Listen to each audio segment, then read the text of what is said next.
Hello बच्चों, let's see this question. This question says if a height of satellite from the surface of Earth is increased, then its potential energy will increase, kinetic energy will decrease, total energy will increase, all of these. तो देखिए आपके पास यहाँ पर क्या है basically ये आपका gravitation chapter है और इसके लिए की कॉन्सेप्ट लिखे अपन की कॉन्सेप्ट। तो ये होता है energy in gravitation, energy in gravitation. तो आपके पास ग्रेविटेशन में कौन कौन सी एनर्जी होती है, अगर एक तो potential energy, kinetic energy, total energy. तो वन बाय वन तीनों को देखें आपके पास। सबसे पहले जो पोटेंशियल एनर्जी होती है पीई, क्या मैग्नीट्यूड होता है अगर आपके पास दो मास है और आपको दे रखा है जैसे अर्थ है आपके पास, तो अर्थ के मान लीजिए सेंटर से आपके पास यहाँ से आर डिस्टेंस पे कोई सैटेलाइट है, इस तरीके से कोई सैटेलाइट है आपके पास। तो जो पोटेंशियल एनर्जी होती है आपके पास, इसका मास बोल देते हैं एम और रेडियस कितनी आर अर्थ की, और ये आपके पास क्या है स्मॉल आर सेंटर से। तो आउटसाइड पार्ट के लिए अपन क्या अज्यूम करते हैं कि टोटल मास आपका कहाँ पर कंसंट्रेट मान सकते हैं, सेंटर पे कंसंट्रेट मान सकते हैं। तो दोनों के बीच में जो पोटेंशियल एनर्जी होती है जी m1 m2 बाई आर, तो जी एम मतलब मास ऑफ सेटेलाइट कितना M, small m divide by are.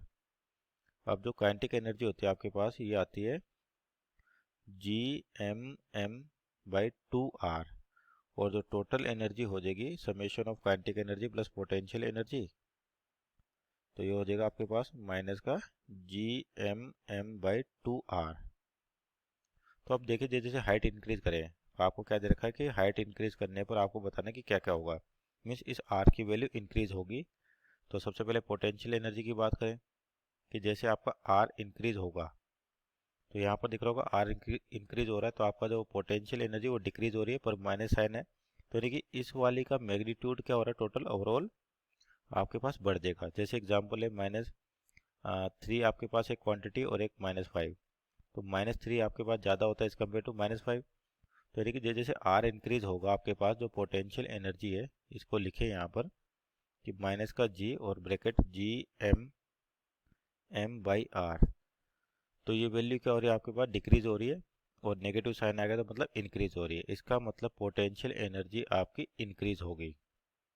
उसी तरह से काइनेटिक एनर्जी की बात करें तो काइनेटिक एनर्जी आपके पास बेसिकली क्या है, पॉजिटिव क्वांटिटी है तो आर बढ़ेगा, तो काइनेटिक एनर्जी कम हो जाएगी। इसको डायरेक्ट लिख सकते हैं अपन कि यहाँ पे आर इंक्रीज हो रहा है तो आपके पास कोई माइनस साइन नहीं यहाँ पर, तो काइनेटिक एनर्जी क्या हो रही है, डिक्रीज हो रही है।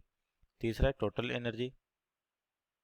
तो टोटल एनर्जी के केस में भी आपको दिख रहा होगा कि यहाँ पे माइनस है आपके पास साइन, तो जैसे जैसे क्या होगा आपके पास है, यानी कि माइनस को बाहर ले जी m बाई 2r, तो जैसे r बढ़ेगा आपके पास ये क्वांटिटी घटेगी, और नेगेटिव में तो इसका मतलब ये इंक्रीज होगी, तो यानी कि टोटल एनर्जी भी क्या होगी, इंक्रीज होगी। तो वन बाय वन देखें, पोटेंशियल एनर्जी विल इंक्रीज सही आंसर है, काइनेटिक एनर्जी विल डिक्रीज सही है, टोटल एनर्जी इंक्रीज सही है। इसका मतलब option number 4 all of these are correct. So और final answer is all of these, option number 4। Hope you understood well, best of luck.